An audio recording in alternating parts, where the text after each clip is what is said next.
a complexa relação entre a nossa alimentação e as emoções. Sabe aquela vontade incontrolável de comer um monte de coisa quando a gente teve um dia estressante, entediante ou a gente está muito triste? Nesse episódio, a gente vai explorar a fundo a fascinante conexão entre as nossas emoções e os nossos hábitos alimentares. Eu sou a Dayana Garbim e esse é o Eu Vejo Você, especial 10 anos.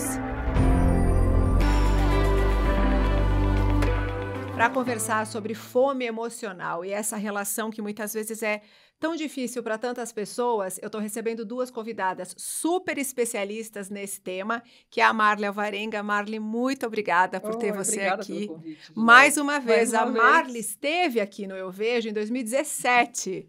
Incrível que já passou tanto tempo. Passou. A Marli é mestre e doutora em nutrição pela Universidade de São Paulo, especialista em comportamento alimentar, inclusive é uma das idealizadoras do Instituto Nutrição Comportamental, é autora dos livros que eu já vou mostrar para você aqui e é autora de mais de 100 artigos científicos sobre a relação das emoções, o nosso comportamento alimentar, então tem muita coisa aqui para a gente conversar. E eu estou recebendo também a Liane Darras. Tudo bom, Liane? Bem-vinda. Tudo bom, Dayana? Um prazer estar aqui. É uma alegria ter você pela primeira vez aqui no canal. Sim. A Liane, que é psicóloga clínica experimental, que é uma área da psicologia que se concentra nas pesquisas científicas, né, desses processos mentais e comportamentais. Eu não conhecia, Liane, é a psicologia clínica experimental. A Liane é pós-doutora pela USP e também coautora do livro Ciência do Comportamento Alimentar, que a Marli, a Liane e o César são os organizadores. A gente já vai falar deste livro e dos outros livros delas. Muito bem. Esse vídeo é muito especial para mim porque há quase 10 anos eu venho falando da nossa relação com a alimentação, com o corpo, com as emoções. E eu, cada vez, quanto mais eu estudo e mais entrevisto profissionais, eu mais tenho certeza de que quando a gente ouve aquele discurso, para emagrecer basta querer, basta ter autocontrole, a obesidade é falta de vontade, a relação com a comida é muito fácil de controlar, basta fechar a boca.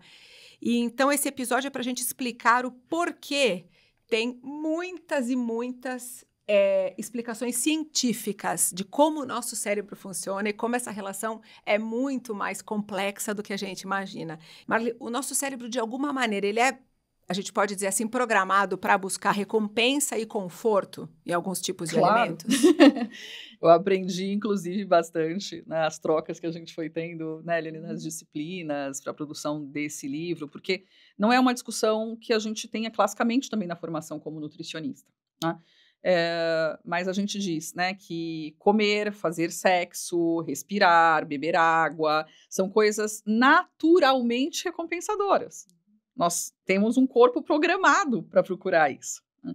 E acho que é complicado quando algumas pessoas, mesmo reconhecendo esse impacto das emoções na vida, elas ainda querem colocar a comida num lugar assim, eu precisava aprender a comer só para viver. Eu ainda escuto isso de alguns pacientes, né? Nesse eu preciso me controlar.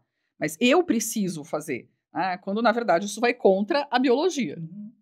Você quer complementar a questão, né, dos nossos controles homeostáticos e não homeostáticos? Sim, do comer? Esse é um termo legal. Gostei desse termo. Esse é um termo legal que o César discute bastante, né, nos livros. A gente pensar que existe aqueles, a gente chama de reforçadores, né, dentro da análise do comportamento, que é uma psicologia assim, mais dura, mais científica, né, que é aquilo que não é arbitrário, é natural do nosso organismo. A gente esquece que a gente é bicho. A gente é bicho, né? Então, eu querer comer, eu querer me aproximar de um alimento que é mais energético em termos calóricos, né, me traz um pouco mais de energia. Eu querer um abraço é homeostático, faz parte do que é o meu corpo, porque a minha espécie veio desse jeito. Isso não é inventado pela cultura, né? E aí, claro, nós temos os prazeres inventados pela cultura. Quem está assistindo a gente aqui no YouTube, ter prazer vendo um vídeo é inventado pela cultura, isso não é natural. Se não existia nada disso, né? Nada disso quando evoluímos, né? Mas, claro, tem algumas costuras, porque isso, de certa forma, é um comportamento social. E sociabilidade também nos traz prazer, de certa forma. Então, eles estão sempre relacionados, de alguma forma, né? Agora, quando te dizem assim, Marli, eu quero comer só para viver, o que estão falando? Só da parte energética. Só da parte energética. Então, esse homeostático, não homeostático, um termo mais técnico, né, que a gente usa no livro, que a literatura usa, seria um pouco essa fome física, fome emocional, tá? Numa linguagem mais, depois a gente vai explicar melhor. Então, mas tem um funcionamento do corpo mediado por hormônios, neurotransmissores, que coloca, então, quando você tem fome, você tem uma série de coisas que acontecem no seu corpo mandando essa mensagem. Né? Seu estômago pode roncar, você pode ficar irritada, você fica sem energia, a glicose está caindo. Então, a homeostase é manter os nossos níveis de energia equilibrados. Então, quando, né, isso vai mudando, o seu corpo tem esses sinais. Tá? Então, isso acontece para todo mundo, de novo, dado pela espécie.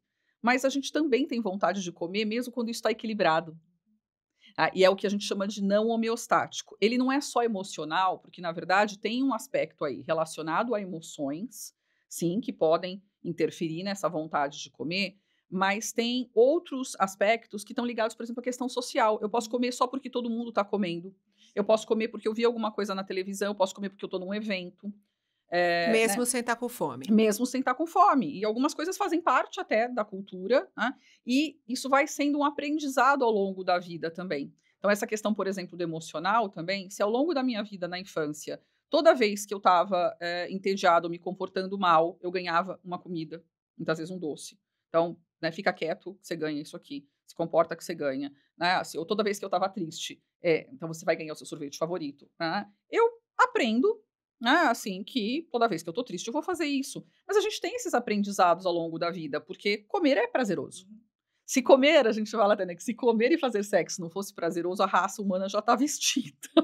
Verdade. Isso precisa ser prazeroso para que a gente repita. Sim. Esse Isso é muito bacana. Então, assim, não é errado que a gente tenha prazer na alimentação. De maneira Quem nenhuma. inventou isso, né? Que tem que ter culpa. Eu falo, a culpa na alimentação é uma coisa muito perigosa, porque se eu não sou capaz de degustar uma pizza com tranquilidade e prazer, eu vou entrar pelo caminho da culpa, eu vou querer fazer restrição, depois eu vou me atrapalhar, eu vou comer um monte e sempre vou ter sofrimento. Então, essa relação de culpa e prazer está toda atravessada na nossa sociedade atual, né? Daria até para a gente dizer que sim, a pessoa tem que aprender a comer para viver feliz. Aí a gente aceita, né? Porque é para ter prazer durante a alimentação. Não faz sentido eu só buscar a homeostase do corpo nesse sentido, né? Você foi falando, eu lembrei de uma tradição que eu tenho. Final de ano eu como o tal do chocotone na festa de Natal e no Réveillon, mas eu também compro um pro meu aniversário, que é em fevereiro. Guardo! É muito doido. É porque depois não tem mais, depois né? não tem mais, né? E é um período que eu gosto tanto daquele doce, como naquele período. Com a maior alegria, não é um momento de contagem de calorias.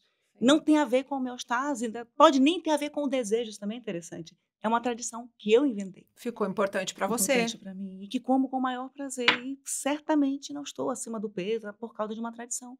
Sim. Eu queria tirar uma dúvida com vocês. A gente sabe que quando a gente está estressado, quando a gente está vivendo qualquer episódio emocional, os hormônios mudam. A gente sabe já da ligação, vai do cortisol com o estresse.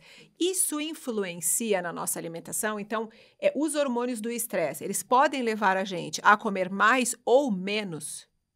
Tudo influencia em tudo. E o hormônio do estresse é o pior para influenciar todo o resto. Né? Então, ele vai influenciar vários dos nossos comportamentos. Quem é de aproveitar da comida para poder se regular, vai sim ser afetado. A gente não gosta muito de usar causa, né, Marlene? Porque fica parecendo que há uma causa só, tipo, eu empurrei a caneca e a caneca andou. Não é bem isso, mas ele certamente é um dos facilitadores. No mínimo, ele é um grande modulador. Né? Bateu aquele estresse, se já é do meu repertório, enveredar para a comida, grande a chance. Ele vai acontecer justamente, então, né, eu vou tentar se aqui, se falei assim, homeostático, não homeostático, não é assim, como se fossem dois lados do cérebro, né, então regulando isso, né, do mesmo jeito, então, que a gente tem do lado homeostático, nomes que talvez as pessoas já tenham ouvido falar, né, então, que é a insulina, grelina, leptina, né, que são coisas que regulam a fome, né, e nenhum deles vai regular sozinho, né, eles têm aí uma série de, né, intersecções. No lado não homeostático, a gente tem o papel de neurotransmissores, também de hormônios como os do estresse, de encefalina, de serotonina, de dopamina, eles também estão atuando, trabalhando ali. E há uma interligação entre esses dois sistemas, isso que é mais encantador. Então, na verdade, se eu estou muito estressado, por exemplo, e eu tenho aqui um impacto nisso, isso altera a minha fome e a minha saciedade. A comunicação aqui, né, como se estivesse dando um curto-circuitozinho. Então, os estudos de neurociência já mostram que se eu estou muito estressado, eu posso sentir mais fome. Então não Isso é uma na coisa da minha clínica, cabeça, não. então existe. Existe. Então, essa é uma coisa ótima que a gente adora falar, né? O paciente muitas vezes assim, eu sei, doutora, que é psicológico, eu preciso resolver essa minha fome psicológica. Como se o psicológico fosse uma coisa fora da cabeça, fosse fora do corpo. É aqui, né? Então, é absolutamente sentido dessa maneira. Tem casos na clínica que fica claro quando você acompanha a pessoa, porque, claro, é sempre a pessoa que sente, né? A fome, a saciedade é uma coisa muito, né? As sensações são pessoais. Mas que você já conhece há algum tempo, você trabalha até com um diário alimentar, ela registrou o que ela comeu e você vê, por exemplo, que ela te diz lá que 11 da noite ela levantou para comer porque ela estava com fome. E aí é possível ver muitas vezes assim, que é impossível você estar aqui com fome homeostática. Você está claramente aqui com calorias suficientes. Só que você está tão ansiosa, e ela fala, mas eu sinto, meu estômago faz ronca. Ela pode ter sensações físicas iguais. Que interessante. E da mesma forma, se você também está muito estressado, e vamos colocar uma outra coisa aqui em jogo, que é assim, um desses estresses, Daiana, não é só o estresse com a vida, com o dinheiro, com a relação, é o estresse com a própria comida.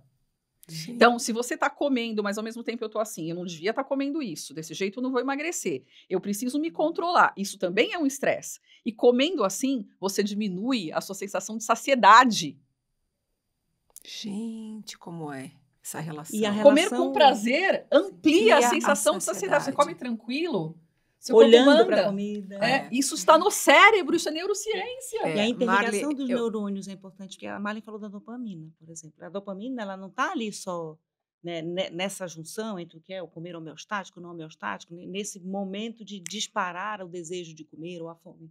Ela também é muito reconhecida como um dos hormônios que nos leva ao aprendizado. E aí? Você está nesse contexto, você está aprendendo o quê? Pensando em longo prazo, né? O que a gente vai manter em termos de repertório para o futuro. Então, nesse contexto, a pessoa está aprendendo A repetir a mesma coisa. Sim. Você sabe que você foi falando e você explicou a parte neurocientífica e eu posso te contar a parte de quem viveu. Comigo foi exatamente assim. Enquanto eu vivia em restrição, não comendo açúcar, não comendo carboidrato, eu tinha fome o tempo todo. Eu só pensava em comida. E quando eu ia comer, eu comia com tanta culpa que depois eu achava que já tinha engordado na hora, me pesava. Mesmo comendo muito pouco, eu engordava. Agora que eu não tenho mais esses sentimentos, que eu como com calma, eu como muito menos do que antes. Porque eu como um pedaço daquele panetone maravilhoso com calda de chocolate e um pedaço assim me traz um prazer e saciou. Como era proibido, eu comia 3 pedaços com uma velocidade para parecer que não comeu. Então, é perfeito você trazer isso. Repete a frase.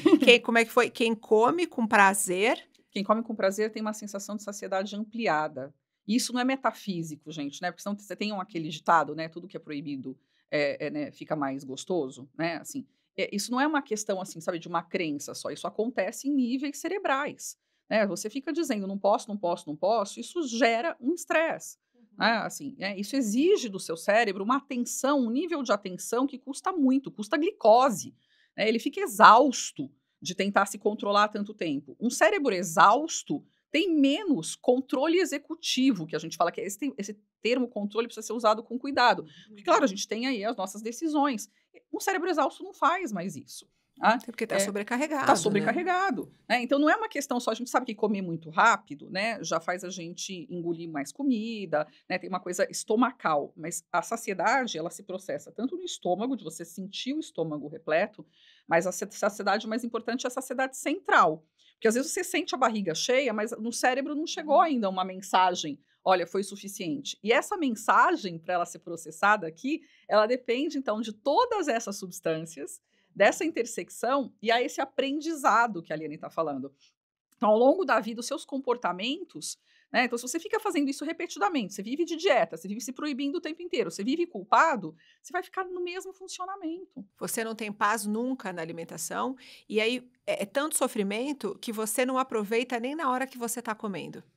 Você está comendo porque você não aguentou mais aquela restrição, mas imediatamente o pensamento já é, eu não deveria, você já está com culpa, e daqui a pouco você não está nem sentindo o sabor daquele alimento que está na sua boca, O né? sabor, a textura, o cheiro, né? São tantos elementos que você podia estar curtindo. O visual, né? Montar o seu prato e olhar como ele ficou. você empratar o seu almoço, o seu café da manhã. O café é a refeição que eu mais gosto. Então, para mim é muito importante ter o Eu café também, bem eu amo tratado, café da bonito, manhã. né? São as comidas mais gostosas. Também é a hora que eu tô com fome, porque eu acabei de acordar. Então, assim, lindo. Tudo isso conta, não é só o sabor. Parece que as pessoas ficam mais focadas no sabor e na sensação de saciedade, né? Ignoram o resto. E o resto é importante para se sentir saciado. É. Marli, eu queria que a gente explicasse de uma forma bem simples, para que todo mundo possa entender, a diferença de fome física. Então, você já explicou um pouco, né? Homeostase, não sei o quê. A fome física do que é fome emocional, psicológica, ou comer sem fome, do jeitinho que a pessoa quiser chamar. A gente fala muitas vezes com o paciente de fome emocional, porque é mais fácil de dizer, né, assim, mas seria uma fome física, uma fome não física, né? A fome física, ela tem sinais. Ela sempre tem sinais. O problema hoje também é que a gente está tão desconectado dos nossos sinais que, por causa da correria do dia a dia, do estresse, que a gente não percebe isso, tá? Assim como a gente não percebe às vezes, e é legal essa conversa também que a gente procura ter com os pacientes. Quando é que você sabe que está com vontade no banheiro?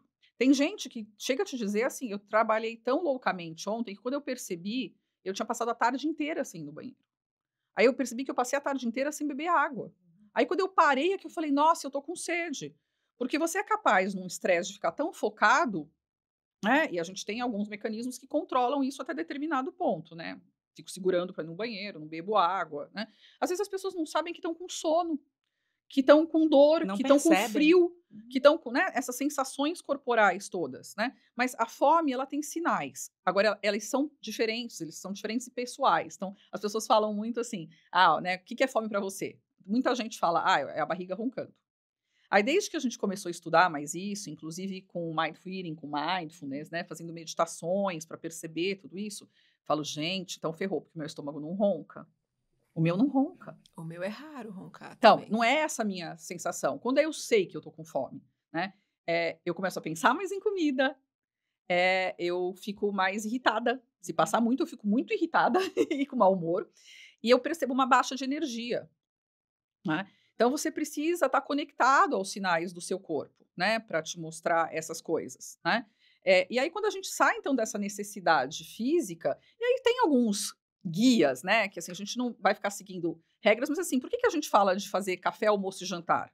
Porque a gente sabe que é mais ou menos nesse intervalo que a gente vai tendo quedas de glicemia. Existem padrões individuais? Existem. Aquele tipo, comer de 3 em 3 horas não procede, tá? Aquilo é uma bobagem. Aquilo saiu não sei da onde, tá? Eu não Precisa tenho comer. fome de 3 em 3 horas. Tem gente que tem, mas, sabe assim, você precisa Sim. comer regularmente. E para a maioria das pessoas, 3 vezes por dia é regularmente, tá?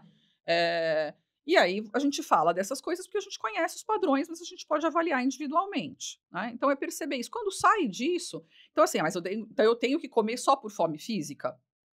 Não necessariamente. Mas entender os sinais da fome física também Entender faz os parte do sinais, processo. né? Porque eu ia fazer um adendo dessa coisa de somos bichos. E quando a gente estuda mais, a gente é um bicho cultural. E aí eu E aprendi. verbal. Eu aprendi também que verbaliza as coisas, né? Aprendi bastante também, então, né? Aí com os colegas da psicologia comportamental, né? Essa questão de que comportamento é uma relação da gente no ambiente.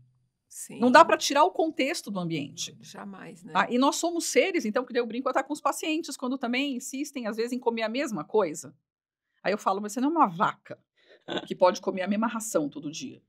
Eu falo, né, se fosse até de um ponto de vista, né, completamente físico, eu te interno num hospital, eu te dou a mesma coisa todo dia, você vive fisicamente. Comida de astronauta, né?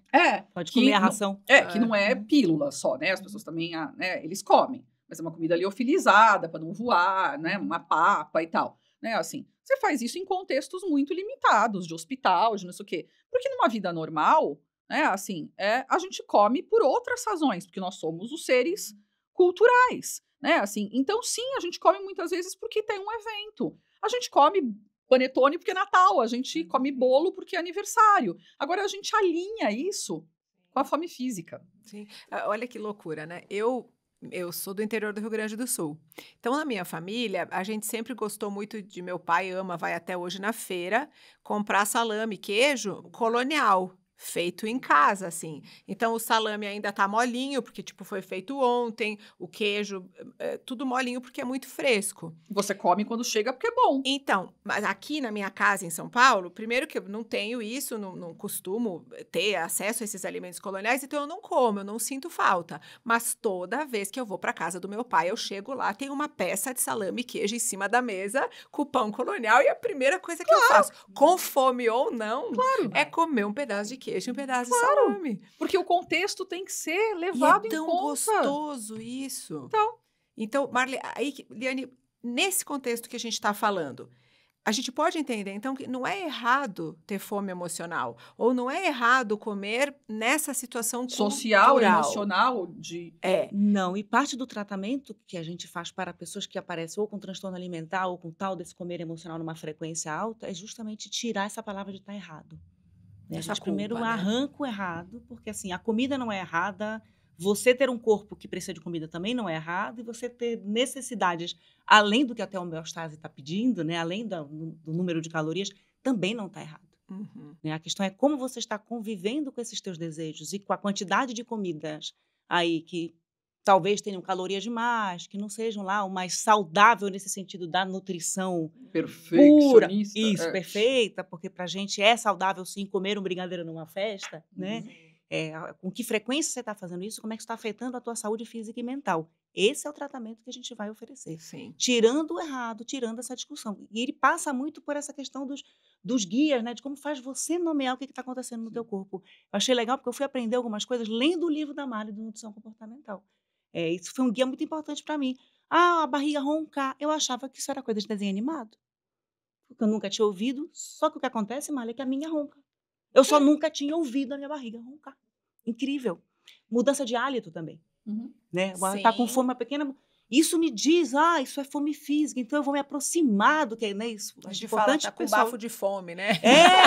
Exato. Eu percebo na minha filha, sabia? A criança, ela dá os sinais de fome muito claros.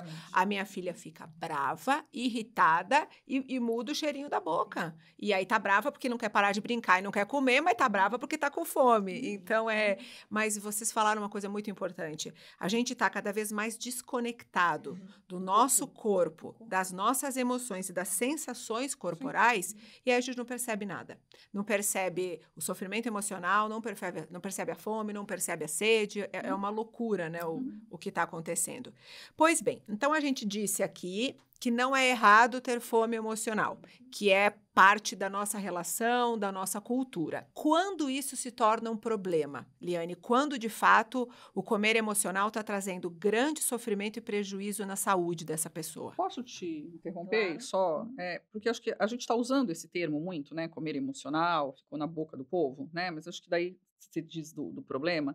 Porque é legal a gente diferenciar um pouco assim. Então, a gente está dizendo, né, que a gente não é só bicho, que tem essa interferência das emoções, do social e etc. Então, nós somos influenciados por emoções, é nesse sentido que a gente está falando, que não é um problema, né? Nós somos influenciados por emoções no comer o tempo inteiro, assim como a gente é influenciado pelo contexto, assim como a gente é influenciado pelo corpo.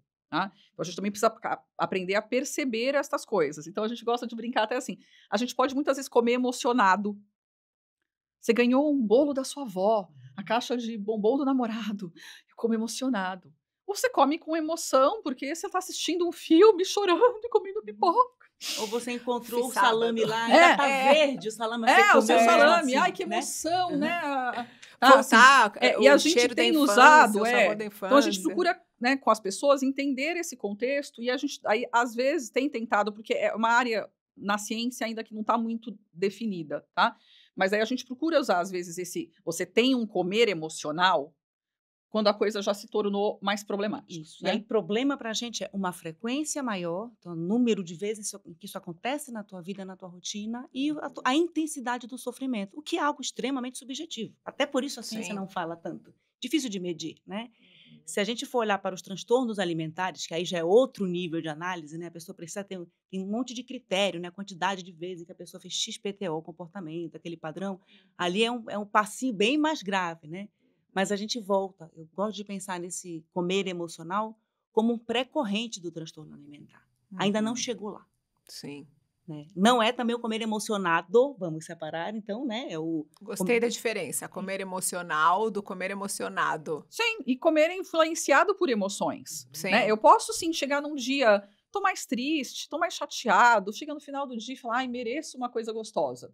E isso não ser um comer emocional. Isso não é um comer... Eu tô comendo bastante influenciado por emoções. Eu tô tão triste. Mas consciente. Que eu quero uma coisa gostosa. Então, boa. Acho que isso exatamente. muda. E o consciente que aceita isso. Uhum. Sabe assim? Porque eu tô triste, eu não posso estar triste, eu não posso querer uma coisa mais gostosa. E não é um aceita, chutei o pau da barraca e faço isso todas as noites. Porque a questão da frequência é importante. Mas foi aquela noite, isso vai demorar mais um mês para acontecer. Então, em alguns contextos, a gente usa esse comer emocional mais numa situação assim. A pessoa está vivendo... Tá? Por isso que tem essa coisa normalmente de um contínuo. Uma questão emocional muito importante. Então, às vezes, ela está numa depressão profunda, ela tem um quadro ansioso contínuo, ela está vivendo, às vezes, um luto, uma separação, um problema muito sério na vida, tá? Então, e ela não consegue lidar com esta emoção. E aí, no lugar onde ela deveria, na verdade, chorar, desabafar com alguém, fazer alguma coisa, ela enfia comida. Então, eu estou agora transbordando de raiva de uma situação, eu não consigo lidar com aquilo, eu enfio comida. Eu estou chorando, desesperada, eu não sei o que fazer, eu não consigo lidar com esta emoção e eu enfio comida. Também deixar claro que todo mundo pode fazer isso de vez em quando na vida. Sim. Por isso que a frequência, a dimensão, né, disso vai trazer à tona. Porque não é um diagnóstico. Sim, claro. Eu acho que a gente pode pensar em o nível de sofrimento que isso traz. E eu fui uma pessoa que, por muito tempo, tudo era motivo para comer. Então, exatamente o que vocês disseram. Eu não sabia como lidar com a angústia, com a tristeza, eu comia. A minha válvula de escape para tudo era a comida. Então, eu estava triste, comia, estava alegre, comia, separou do namorado, comia. Tudo, a comida era assim, o grande anestésico, vai? Não sei se é correto usar essa palavra. Você usou um termo legal no seu livro, eu comia as emoções. As emoções, exatamente. E o que foi uma grande parte, assim, talvez a mais importante do meu tratamento? Saber que existem outros recursos que não comer. Então, chorar quando está triste. Olha que loucura dizer para uma pessoa que ela tem que chorar e não comer quando ela está triste, mas quando a gente tem um sofrimento muito grande com a comida, você só vê a comida como uma forma de ter prazer e de aliviar. Exatamente. Então, assim, eu tive que descobrir hobbies, o que me dava prazer que não fosse comer, o que eu gostava. Eu não sabia do que eu gostava. Então, assim, é curioso isso. Na terapia, eu tive que aprender o que eu gosto, o que me dá prazer além de comer. E isso é lindo, porque transformou a minha vida. E por isso que a terapia é o grande lugar de você ampliar repertório comportamental, que é o termo que a gente usa nas terapias mais voltadas para a ciência, né, mais empíricas, assim. Repertório, a gente pensa em música. Qual é o repertório que essa galera vai tocar aí no show deles hoje? São as músicas tal de tal disco. Repertório comportamental é aquilo que a gente sabe fazer. E é muito mais fácil saber fazer algo que eu gosto. Por isso, o teu terapeuta te encaminhou para o que você gosta de fazer. Vai descobrir o que você gosta, porque aí você vai fazer. E você vai ocupar o seu dia, que só tem 24 horas. Essa é uma análise que a gente trabalha muito, né, Marley? Só tem 24 horas. Se você estiver fazendo outra coisa, você não vai estar comendo ou pensando em comida. Vai fazer outra coisa. Esse era um sofrimento muito grande que eu tinha. Como eu fazia muita restrição, eu pensava em comer o tempo todo. Eu pensava em comer e o que eu ia fazer para não comer. Uma ruminação, né? E aí teve uma coisa que foi muito doentia para mim, que por muitos anos eu fiz uso de muito remédio para emagrecer. Então, isso, além de trazer consequências para a saúde, me desvinculou totalmente dos sinais de fome, saciedade, do que eu gosto, do que eu não gosto. Então, a gente precisa, de alguma forma, restabelecer essas relações. E aí, acho que a terapia... Na verdade, as duas, né? Eu chamo de terapia nutricional, porque eu digo que a minha nutricionista fez um trabalho muito importante de me devolver essa relação sem culpa com a comida. E a terapia com a psicóloga, eu acho que as duas coisas juntas, eu falo de coração para vocês, transformaram a minha vida. Então, por isso que eu quis trazer muito essas coisas nesse episódio, porque o sofrimento de quem vive numa guerra com a comida é terrível e controla a sua vida, porque você precisa de comida todos os dias. Sim. Em alguns adoecimentos, você tira o elemento que te adoece. a gente não pode tirar a comida da nossa vida. Então, o único caminho é aprender a lidar. Sim. Né? E eu queria trazer para vocês alguns dados de uma pesquisa muito interessante que foi feita pelo IPEC, foi encomendada pela Merck, que é uma farmacêutica com apoio da Abeso. Eles entrevistaram pessoas em todo o Brasil sobre essa relação da fome com as emoções e a fome emocional. E 7 em cada 10 brasileiros disseram que já sentiram fome emocional. Aí eu pensei, eu acho que os outros 3 não entenderam a pergunta, porque eu acho que todo mundo sente. Mas o que me chamou a atenção foi que 64% das pessoas concordam que comer em excesso é uma forma de lidar com a ansiedade, com o estresse. Então a gente acha normal. É socialmente aceito, né, Dayana? É diferente de eu ir fumar um cigarro, usar um tipo de droga, beber. Super socialmente. Para mulheres, então, não é à toa que a maioria das pessoas que caem nessa são mulheres. Além da questão da exigência da sociedade pela magreza no corpo feminino, tem isso de que a mulher não vai enveredar por outros tipos de comportamentos excessivos, compulsivos. A gente não gosta muito de usar vício para a questão alimentar, mas compulsões mesmo, né? Então, Mas eu acho super interessante isso num nível populacional, daí, mas quando a gente está daí com um indivíduo, a primeira coisa que eu já faria se alguém chega para mim, algumas pessoas chegam dizendo, eu como emocionalmente, ou eu como por ansiedade. Então, eu vou querer entender o que ela está dizendo, tá? Então, vamos esmiuçar o Sim, comportamento, como né? ela realmente sente isso, né? Como é que a coisa acontece, tá? Para Uhum. entender, porque cada pessoa também pode ter entendido esse comer emocional de uma determinada maneira, né? E o que seria esse, eu acho normal comer em excesso? Porque eu acho que as pessoas também, então, elas tanto não aceitam isso, né? É inaceitável comer só porque eu tô triste, ou só porque é gostoso e tal, que se eu tenho, então, um dia realmente muito difícil, eu tô muito estressado, eu vou pro dane-se. Porque talvez eu pudesse, né? E realmente, assim, comer uma coisa gostosa pode ser um jeito de lidar com a ansiedade e a tristeza. Mas não precisava ser exagero. Sim. Eu converso isso, né, às vezes com os pacientes, assim, se eu tenho um dia que foi muito chato, às vezes eu não quero voltar para casa e comer aquela comida que tá lá de ontem, né? Falar, ai, hoje eu mereço pedir um japonês, mas gostoso, sei lá. Né? Não precisa ser em excesso. Você não precisa comer 30 Agora, quando a sushis, pessoa tá né? brigando o tempo inteiro, de novo, com isso, assim, né? Então, eu tô, né, droga, eu estou aqui tentando ser, né, disciplinado, tentando fazer a minha dieta, tentando não comer isso, aquilo, aquilo. Hoje o dia explodiu, ela entra numas assim, dane-se, hoje eu vou pedir uma pizza, eu vou comer uma pizza inteira com sobremesa e com não sei o quê. Ela também, ela já entra numa coisa, se você permanece nessa coisa, não pode, não pode, não pode, não pode, eu não aceito essas oscilações da emoção nunca, isso abre espaço para o exagero.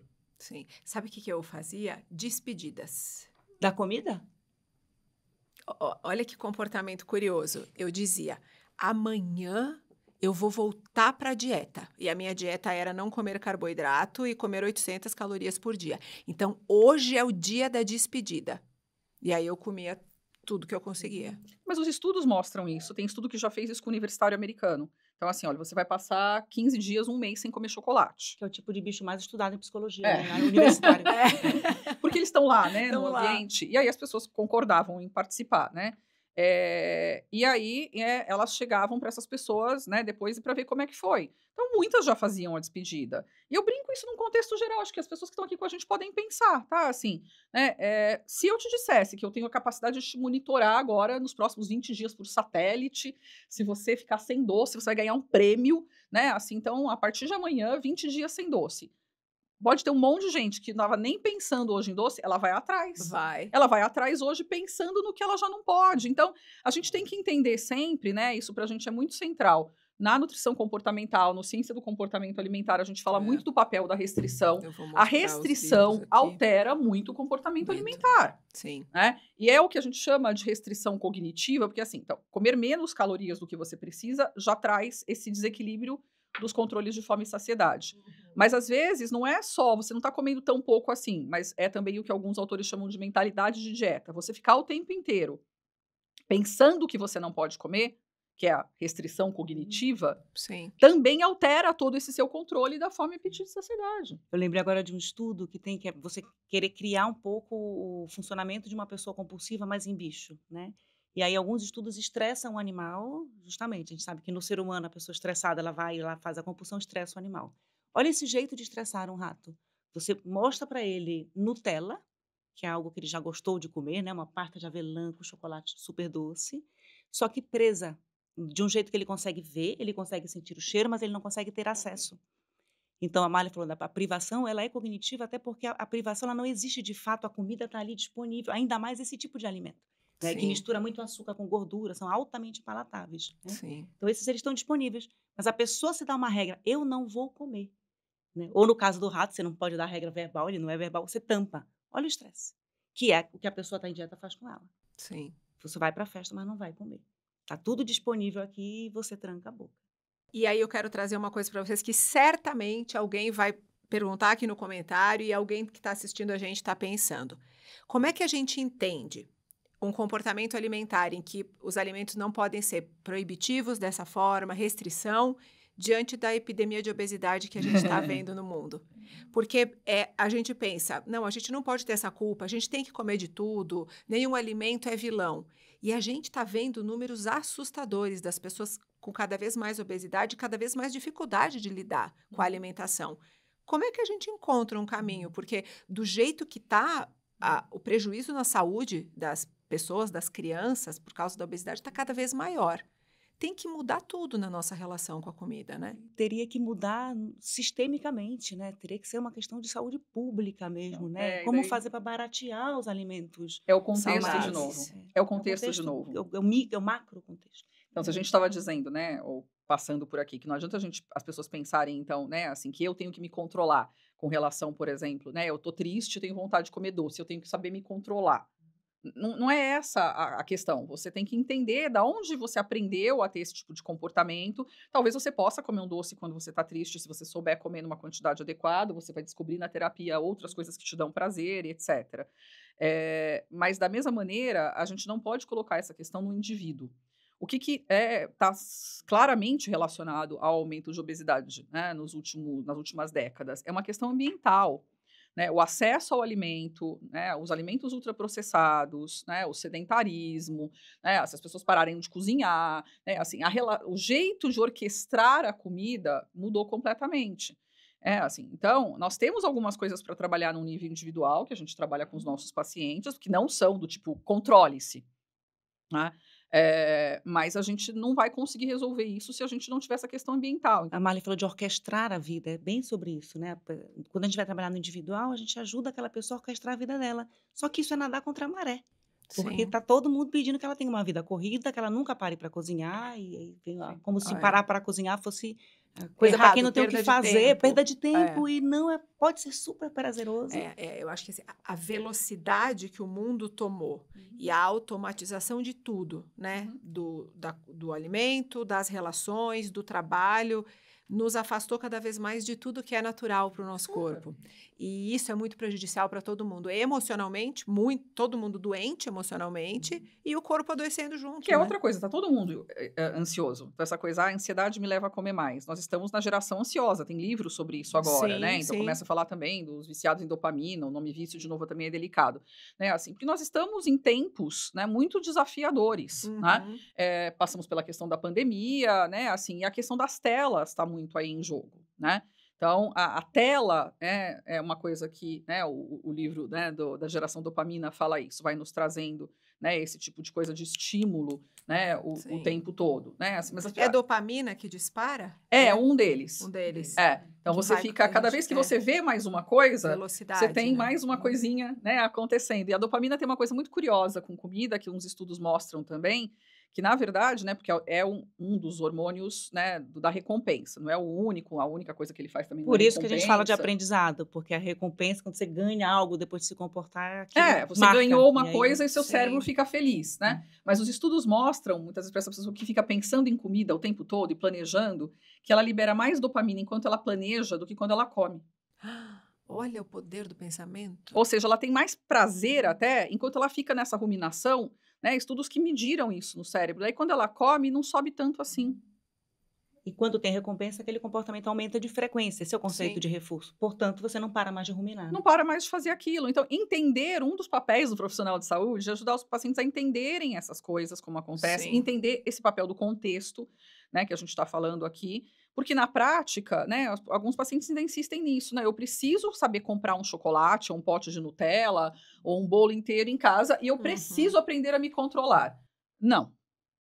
Não, talvez você não seja capaz e muita gente vai, talvez não coma tanto quanto você, não tenha a mesma dinâmica, mas tem estudos que também provam isso, essas pessoas vão comer mais. Nós estamos comendo mais porque a gente tem mais coisa em casa, porque o tamanho dos Sim, pacotes são aumentou, maiores. né? E etc. Então, né, assim, combino, né, estratégias comportamentais. Você precisa de um doce todo dia?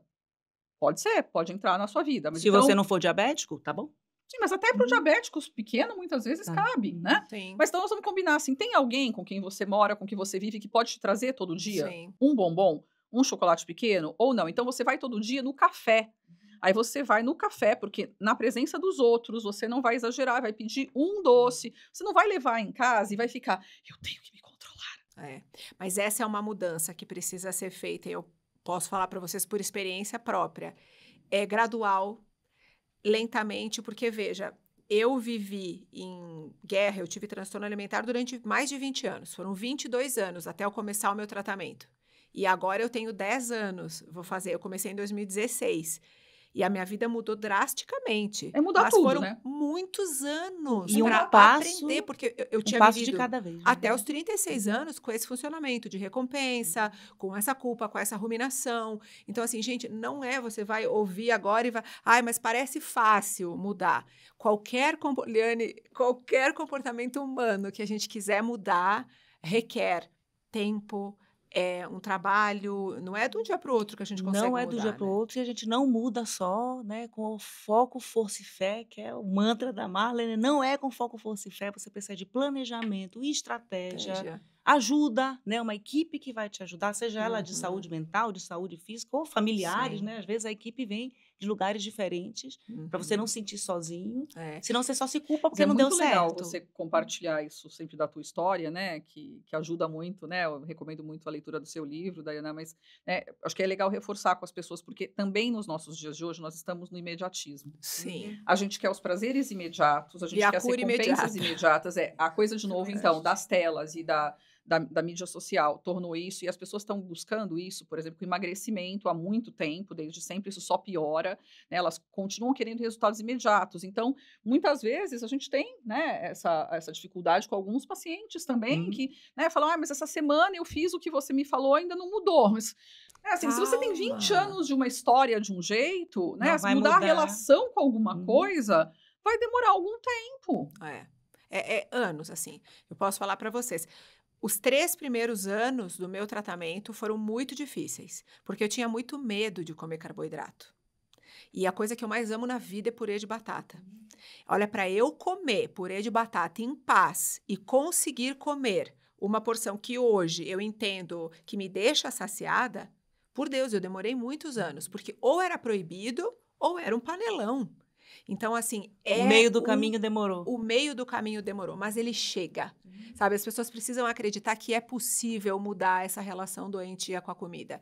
E quando você entende a necessidade do seu corpo de alimento, que eu que tenho 1,70 m, vou provavelmente precisar de menos alimento, de uma pessoa que é menor, tamanho de corpo, apetite, tem tanta coisa, então não adianta eu comer o que a outra me manda, essa quantidade não vai ser igual para outra pessoa, mas é uma construção da gente ter esse autoconhecimento também, né? Então, eu quero entrar um pouco na questão dos transtornos alimentares, porque a gente falou aqui que a fome emocional, comer dessa forma não é um transtorno alimentar, mas a gente tem milhões de pessoas que sofrem. Eu trouxe um dado aqui da Organização Mundial da Saúde, eles estimam que 70 milhões de pessoas no mundo convivem com algum tipo de transtorno alimentar, seria 11 milhões só no Brasil. Eu, sinceramente, pela minha experiência, acho que é muito mais, porque poucas pessoas procuram ajuda e têm um diagnóstico de fato.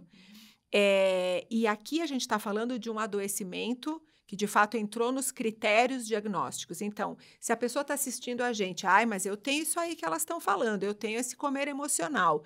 Como é que a pessoa sabe se ela precisa de ajuda, se ela pode ter um transtorno alimentar, Liane? Ela pode realmente fazer essa medida da frequência. Né? Com que frequência isso tem me acometido, com que frequência eu ando sofrendo com isso. E, de novo, a coisa da intensidade, que é subjetiva. Então, para ter uma segurança, talvez valesse a pena, de fato, procurar, né, já algum profissional de saúde mental para ajudar a pensar.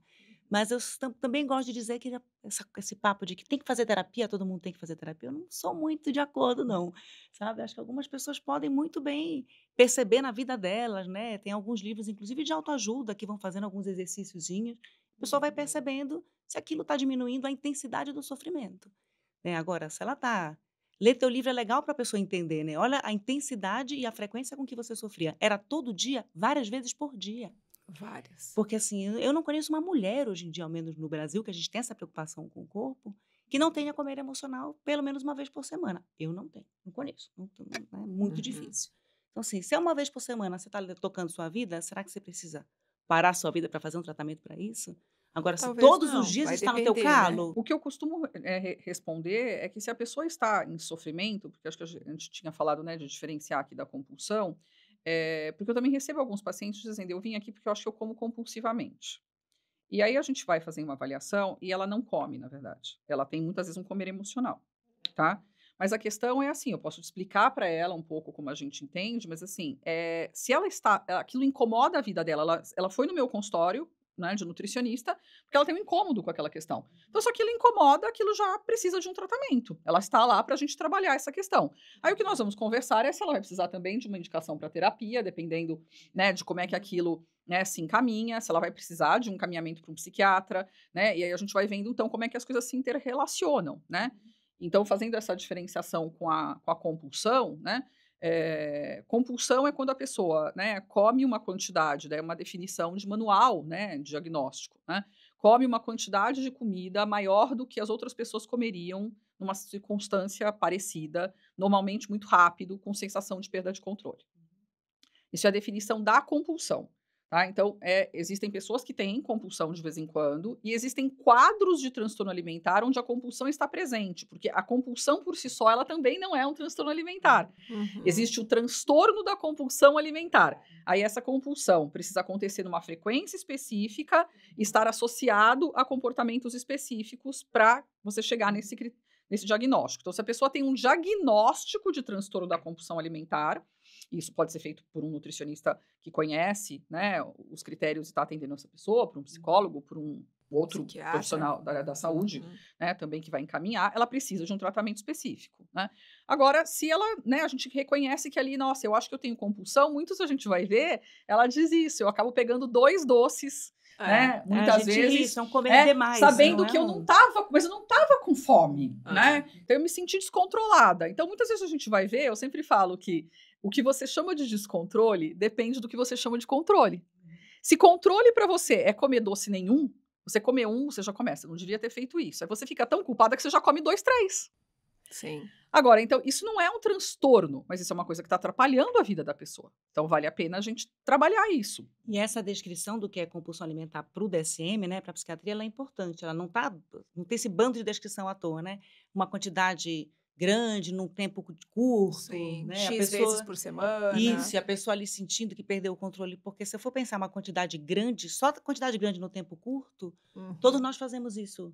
No Natal, numa festa de família, então não cabe, né? E aí tem lá um pedacinho dizendo um momento, um contexto em que as outras pessoas não fariam. Não fariam. Isso é uma medida importante para a pessoa identificar. Eu nunca vou esquecer que quando eu comecei a falar de compulsão alimentar no canal, eu recebi um e-mail de uma mulher que ela comia feijão congelado do congelador, porque ela já tinha comido toda a comida da casa e ela nem descongelava. Ela comia, tamanho era o sofrimento e a necessidade de simplesmente se encher de algo. Ou às vezes ela via os potes de sorvete vazios, ela se dava conta que ela tinha comido tudo quando o pote estava vazio.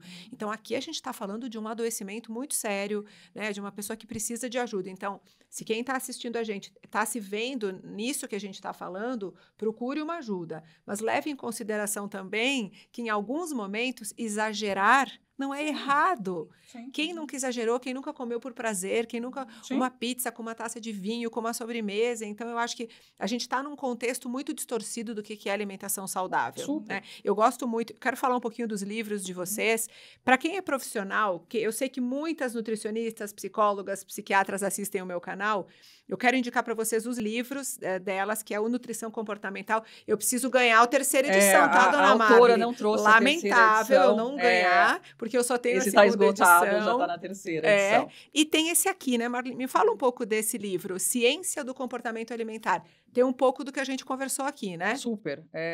Foi de um encontro nosso, né? Eu mostrei o suficiente de aqui. procurar juntar justamente essa câmera. Esse é o livro e esse aqui também. Psicologia e nutrição, né, Eliane? Fala pra gente. Sim, foi essa ideia aí, a gente assistiu aulas uma da outra, se meteu em disciplinas em que a outra estava dando lá na USP, né? A Marli veio assistir dentro do Instituto de Psicologia, na época do meu pós-doc, eu fui com ela assistir lá na Faculdade de Nutrição de Saúde Pública, né? E aí a gente foi tendo esse diálogo, como é que se conversa a nutrição com a psicologia, com backgrounds muito diferentes, né? Filosoficamente, até de linguagem mesmo, e a gente viu um desejo muito grande de conseguir se comunicar. Né? E da gente perceber a importância de trabalhar essas áreas diferentes para poder olhar para o comportamento alimentar como uma coisa, primeiro, a gente poderia olhar para ele o que é o normal e não ficar olhando só para o transtorno alimentar, o problema, né? E eu, particularmente, já era muito fã da primeira edição desse livro, do Nutrição Comportamental, né? Já achava assim, dizia da Marli, né? Essa mulher é uma behaviorista. Né? E quando eu conhecia, ela dizia, não, me ensina esse tal de behaviorismo. Eu falei, você já sabe, está claro no seu livro, né? Então, assim, foi um encontro lindo nosso ali, a gente começar a tentar ter essa linguagem comum, né? E juntar, tudo que a gente faz aí é juntar todos os conhecimentos das duas áreas em prol de um trabalho comum, um trabalho científico de peso. Então, não é um livro simples para qualquer pessoa ler. Ele é mais voltado para profissionais, esses dois, né? Os dois são, mas o Nutrição Comportamental é um livro que as pessoas podem acompanhar na leitura, embora ele tenha sido escrito para profissionais da área da saúde. O Ciência do Comportamento Alimentar é um livro mais científico mesmo, né? Numa preocupação de junção dessas ideias. O behaviorismo é uma linha, né, da psicologia, né, que a gente acaba usando bastante o nome inglês, que seria o comportamentalismo, né? Assim, que é esse foco muito no comportamento mesmo, né? Que a gente entende, então, como toda essa relação da pessoa com a comida, tudo que ela faz com a comida, mas entender isso no ambiente. Porque eu acho que, daí trazendo do nutricionista, né, durante muito tempo, né, e ainda alguns nutricionistas que são nossos alunos falam, mas se o paciente chega para mim e fala, mas eu acho que eu como emocional, eu como por ansiedade, o que eu tenho para fazer como nutricionista? Porque o nutricionista não é ensinado, classicamente, a fazer isso. Ele fica lá sendo ensinado a fazer dietas. Contar as calorias, como é isso aqui que eu tô mandando. E aí a gente ainda escuta, infelizmente, de alguns pacientes assim, eu fui lá na nutricionista, falei para ela que eu tava com dificuldade de comer doce, ela me deu essa dieta aqui e ficou me dizendo, tenta se controlar. Isso não acontece muito. Assim, então, pelo amor de Deus, procure outro nutricionista. Existem outros profissionais capacitados para trabalhar de outra maneira, né? E da mesma maneira também na psicologia, você pode procurar questões do passado da sua vida, significados, mas tem uma coisa que você tem que fazer dentro desse contexto. Não adianta só falar, né? Deve ser porque quando criança eu fico muito triste, vamos entender. E tá aí o que eu faço. Então, na terapia comportamental, você tem uma coisa muito que nós vamos fazer. Assim, são tarefas comportamentais para ajudar, porque eu não posso, então, não existe remédio nenhum, nem terapia nenhuma que vai dar esse ao empoderamento de, né, estou no controle, né? Sim. A gente precisa trabalhar dessa forma, né? Mudar comportamento. Mudar comportamento. É muito importante a gente deixar isso claro para as pessoas. Alimentação é um comportamento aprendido, construído desde a infância, com tudo que a gente viveu, com tudo que a gente ouviu. O jeito que a nossa família comia, nossas avós, nossos pais. Então, é complexa a construção de por que eu me alimento do jeito que eu me alimento. Exato. Então, o complexo é justamente o que a gente discute e destrincha nesse livro inteiro, porque não é uma causa, como eu brinquei aqui com a caneca, não é eu que empurro e a caneca anda, não é, né? A minha família fez, então eu como desse jeito. É tudo, né? É o que a minha família... E a gente pode modificar o que está me fazendo sofrer. Se eu fizer um estudo adequado para saber quais são as variáveis mais relevantes... Beleza. Eu preciso. Eu queria, agora a gente está se encaminhando para o fim do nosso episódio, a gente daria para falar horas e horas aqui desse assunto que é muito delicioso e importante para mim, mas eu queria deixar para as pessoas, antes da gente acabar, algumas dicas práticas que vocês acham que pode ajudar de fato. Então, a gente falou aqui, né? Identificar a gente usa esse termo, os nossos gatilhos emocionais. Então, é importante, daqui a pouco, a gente ter um diário e escrever, quando eu me sinto assim, eu como isso, quando eu tive aquela briga, como é que você orienta, assim, Eliane, o que a gente pode fazer de uma ferramenta prática para a pessoa se conhecer melhor? Sim, o diário é uma ferramenta que é até difícil a gente trabalhar comportamento alimentar sem fazer um diário. E de preferência é um diário, não é um recordatório, né? Em que a Qual é a pessoa. diferença? Um recordatório, eu vou anotar aqui como eu me senti hoje de manhã, e já são 10 da noite. Você nem lembra mais direito. Então, se você puder, na Ah, hora, escrever, porque na hora você está em contato, né, com tudo que está acontecendo no teu corpo. Até que tipo de ansiedade é ótimo. essa? É aquela que me aperta aqui no pescoço? Ou é aquela Uhum. que começa a subir, borbulhar aqui no meu estômago? São ansiedades diferentes. Então, se você conseguir anotar na hora em que a coisa está acontecendo, você realmente está fazendo ali um trabalho de mindfulness mesmo, de estar na presença. Presente. Exato. Né? Então, de Legal. preferência, é isso. Diários ajudam muito. Se não der, tudo bem. O recordatório é um caminho possível. Né? Então, as terapias comportamentais trabalham com isso, né, direto. A gente trabalha isso, né, na nutrição comportamental e a gente traz o diário da terapia cognitivo-comportamental, a terapia dialética comportamental, que a DBT usa bastante isso também, né. Então, no acompanhamento com os profissionais isso vai acontecer. Mas se tiver alguém aqui assistindo, né, assim, que queira talvez se autoavaliar melhor, pode ser super interessante fazer, e aí você deixou aqui, tem um livro que pode ser interessante das pessoas lerem, que é o Olha, Comer Intuitivo. agora vocês têm que escrever um livro para público em geral, hein? É. Ó, o desafio aí, ó. É um desafio. Eu ajudo, vamos fazer juntas? Mas esse livro é um livro muito bom para público em geral, né? São duas grandes nutricionistas americanas que criaram. A Evelyn Tribole e a Elise Resch, que isso. fala. Elas criaram, um método. É o que chamado de um vocês método. se especializaram, né, Marli? Então elas criaram isso nos anos 90 já, ele passou a ser estudado cientificamente a partir dos anos 2000. A Manuela Figueiredo foi a primeira nutricionista certificada, já esteve aqui com você no canal Já. também, né? A gente tem um @Comer Intuitivo, onde as pessoas podem ver algumas coisas. A gente fez a revisão técnica desse livro. O legal é que esse livro foi escrito para leigos, né? Então, ele tem uma linguagem mais fácil, as pessoas conseguem comprar, e é um livro que vai discutir muito, então, né, questões da relação com a comida, do comer emocional, inclusive, e ele tem exercícios. Além desse, tem um livro de exercícios também, tá? Chama, né, Exercícios do Comer Intuitivo, das mesmas autoras, tá? E aí, então, a pessoa pode fazer aí uma autoanálise. Eu uso muitas vezes com o paciente, eu acho que é mais legal, muitas vezes, né? Trabalhar junto com um profissional. Então, eu peço para ler o capítulo, a gente vai conversar junto, vai conversar sobre os exercícios. Mas talvez alguém possa, né, começar por aí a se autoanalisar. Porque quando a gente pede, muitas vezes, não sei você, né? Mas coloque ali do lado do que você comeu, o sentimento associado. A pessoa paralisa.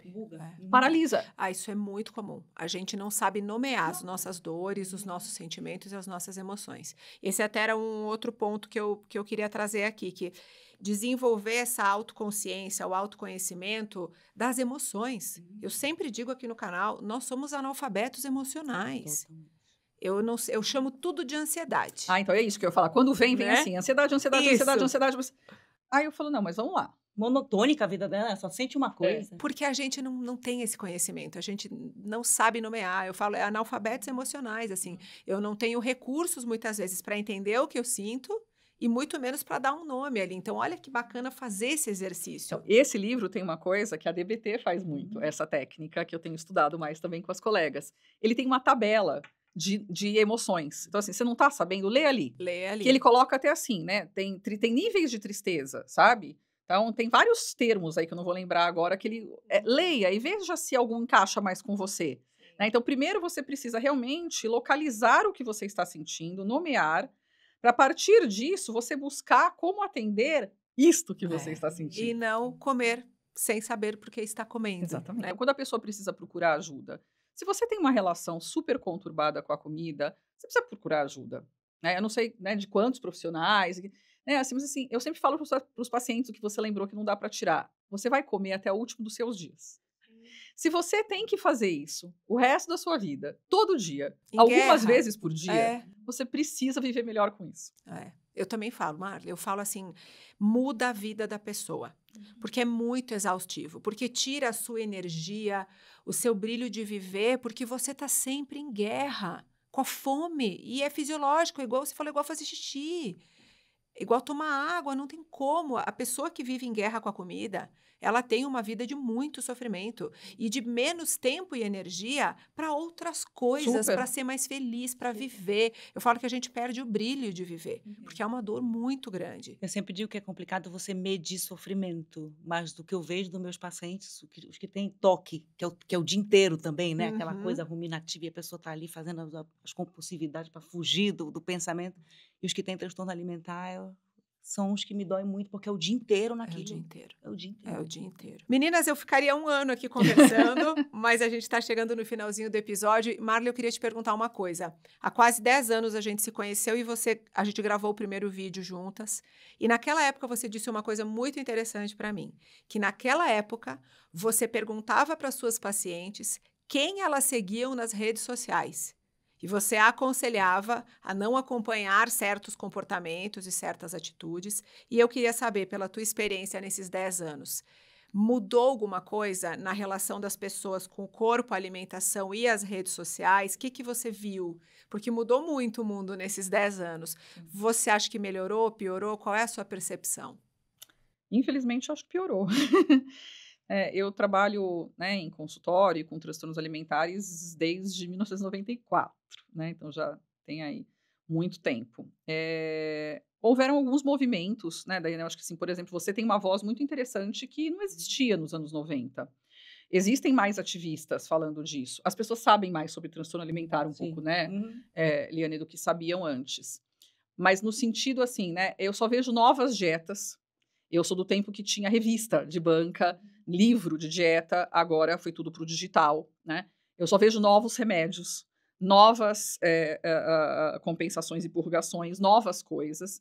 E, infelizmente, eu acho que nós estamos vivendo tempos mais ansiosos mesmo. Nós somos todos seres hoje muito mais ansiosos. Essa discussão que a gente faz hoje sobre mídias sociais, inteligência artificial e as coisas que nós temos aí como desafios nesse mundo hiperconectado, digitalmente, não conectado, desconectado de nós mesmos, que a pandemia também trouxe, né, junto com isso tudo. Então, a gente tem, né, desafios, né, assim, que foram se somando, né, e que vão complexizando isso. Então, as pessoas estão se informando muito, né, a gente tem muito mais acesso à informação, mas elas se informam muito nessas mídias com coisas muito distorcidas. Tem informação de qualidade, claro, né? Mas tem informações distorcidas, muitas pessoas alimentando esse discurso de que eu consigo. E ainda tem muito desses famosos, né, influenciadores, né, na área da saúde, na área das finanças. Se eu conseguir, você também consegue. Sim. Né? E eu acho que alimenta o movimento isso. de que aí o cara ficou milionário, emagreceu, tem o corpo de tanquinho, anda de helicóptero. Sim. É um combo. Combo do sucesso. Do sucesso e do autocontrole. Né? E eu fico pensando, meu Deus, como é perigoso isso. Não tem jeito. Né? A internet está aí para todo mundo. Que a gente possa usar para levar entrevistas maravilhosas como essa de vocês duas. Muito obrigada, viu? Obrigada pelo seu trabalho, porque realmente, você citou aí o fato de que eu pergunto quem segue, e às vezes a gente fala de, né, fazer um unfollow, né, parar de seguir algumas pessoas, mas aí normalmente a gente dá uma lista de quem seguir, porque as pessoas não vão desligar suas mídias sociais normalmente, então a gente fala perfis do bem, aí o seu tá nos perfis do bem. Olha que maravilha! Obrigada por fazer o perfil do bem pra gente poder indicar, porque normalmente nós não tínhamos, né? Mas você sabe que eu faço esse trabalho há quase 10 anos, muito de coração, assim, porque eu sei o tamanho dessa dor. Eu sempre falo aqui, eu fui uma pessoa que lá pelas tantas achei que não valia mais a pena viver. Porque eu não aguentava, igual teus pacientes, eu não aguentava mais a guerra que eu vivia. E eu sei o que é recuperar a alegria de viver e ter uma relação de paz com a comida. Então, aí você vai, mas então você se curou, então agora é sempre tudo maravilhoso. Não é isso. Às vezes, eu passei por momentos muito difíceis de saúde na minha família, me acabei comendo, chorando e comendo, e tudo bem, estava no contexto daquele momento, e depois percebi, voltei ao normal. Então, assim, é uma relação para a vida toda, e a gente vai aprender a navegar. Eu falo que você vai aprender, mas tem tratamento, tem como melhorar, e tem como ter prazer sem aquela culpa horrorosa. Isso pode melhorar, acho que isso precisa também. É difícil, melhorar. Demora, o mundo tá difícil, Mas é possível viver uma relação melhor com a comida. E às vezes os pacientes me falam, mas eu vou viver 100% tranquilo? Não pensa no 100% tranquilo. Isso. Né? A gente está no mundo... Será que alguém hoje está 100% tranquilo com alguma coisa? Mas pode ser muito melhor do que isso que você sabe vive. que por isso que o meu segundo livro se chama A Vida Perfeita Não Existe. Porque quando eu escrevi o Fazendo as Pazes com o Corpo, as pessoas me escreviam, mas então você está curada? Então você ama o seu corpo? Então agora você é 100% feliz? Eu falei, gente, eu tenho que escrever um livro para dizer para as pessoas que não é assim, que não existe 100% para nada na vida, que a vida não vai ser perfeita, o corpo não vai ser perfeito, a relação com a alimentação, não existem pessoas perfeitas e relações perfeitas, mas existe uma relação de paz e serenidade, que inclui exagerar às vezes, e inclui comer menos outras, quando a Evelyn fala nesse livro, que comer saudável é exagerar às vezes e comer menos às vezes do que gostaria. Eu acho tão bonito isso, eu carrego para minha vida. Não, hoje eu já estou satisfeita, eu não quero exagerar. Tá bom, quero murchar um pouquinho essa barriguinha, hoje eu vou comer um pouco menos. E tudo bem, aí amanhã eu exagero um pouquinho e tudo bem. Mas doentio do jeito que a gente está vivendo hoje é o que me preocupa muito, né? Só de se obrigar a gastar 10 minutos para almoçar, para muita gente aqui vai ser muito difícil, porque come em 2 ou 3. Então, tem até uma prática legal. Divide o prato ao meio, 5 minutos em uma metade, 5 minutos em outra. Experimenta. Ah, Liane, mas causou desconforto. Eu não disse que ia ser confortável, eu não prometi isso para você. Experimenta o desconforto. Surfa nele, a gente fala isso em Mindfulness, né? Surfa no desconforto um pouquinho, você não vai morrer. Você vai ter a experiência de ver que você pode comer em 10 minutos, então não tem que ser em 2 ou 3, tá? Vai entrar em contato aí um pouquinho com o corpo.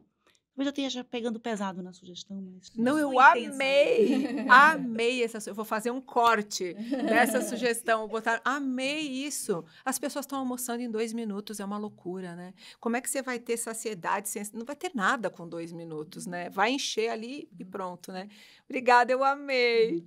Marli, a sua mensagem final. Eu gostaria de dizer que a comida não é um problema. Então, alguns pacientes insistem nisso, né? A comida é um problema, né? Eu odeio a comida. Por que existe comida? Algumas pessoas ainda insistem, né, numa discussão que é absolutamente inútil, né? O problema é a sua relação com a comida, né? Não há nenhuma opção de você viver sem comida. Os astronautas não vivem de cápsulas, eles comem também, né? Nós não vamos sair disso, nós não vamos chegar naquela gosma do Matrix, lembra? Não vamos chegar lá, né? Nós teremos que seguir comendo comida. Então, se isso é um foco de dor e problema na sua vida, você precisa analisar a sua relação com a comida, né? Que é, de novo, a questão, então, do comportamento, que é sempre a sua relação com alguma coisa no mundo, né? Assim, então, tem pessoas que são mais apaixonadas por comida. Eu sou uma delas. Eu gosto muito do universo da comida. Não só de comer mesmo, mas de também cozinhar, né, Marli? De cozinhar, de estudar a comida, de ler sobre a história da comida e tudo mais. Você não precisa ser completamente apaixonado por comida. As pessoas gostam mais ou menos de alguns temas. Mas ela precisa ser uma coisa tranquila na sua vida. Pelo menos tranquila na sua vida, né? Que ela não incomode o resto da sua vida, né? Assim, e isso é possível. Isso é possível, mas vai ser preciso fazer as pazes. E, às vezes, para fazer as pazes, você talvez precise de ajuda profissional para rever conceitos, né? Porque nós estamos... Não é do nada que nós estamos tirando essa relação com a comida, né? Então, muitas coisas são aprendidas, sim, com as famílias, em vivências, mas nós estamos numa cultura que alimenta esse tipo de relação, tá? Então, né, nós precisamos de ajuda para viver nessa cultura, igual hoje a gente está precisando de ajuda para viver no mundo digitalizado, né? Assim, então, acredite que você pode ter uma relação de paz, né? E talvez prazer com a comida. Liane, Marli, muito obrigada. Foi uma honra ter vocês aqui, que seja a primeira de muitas outras vezes. Muito obrigada. Espero que vocês tenham gostado desse episódio, porque eu amei. E é possível, sim, ter uma relação de tranquilidade, de calma, de serenidade e de prazer com a comida. Espero que vocês tenham gostado. Deixa o seu comentário, deixa a sua dúvida, a sua sugestão. E não esquece de se inscrever no canal para você receber sempre o aviso quando tem um episódio novo. Um beijo, até o próximo.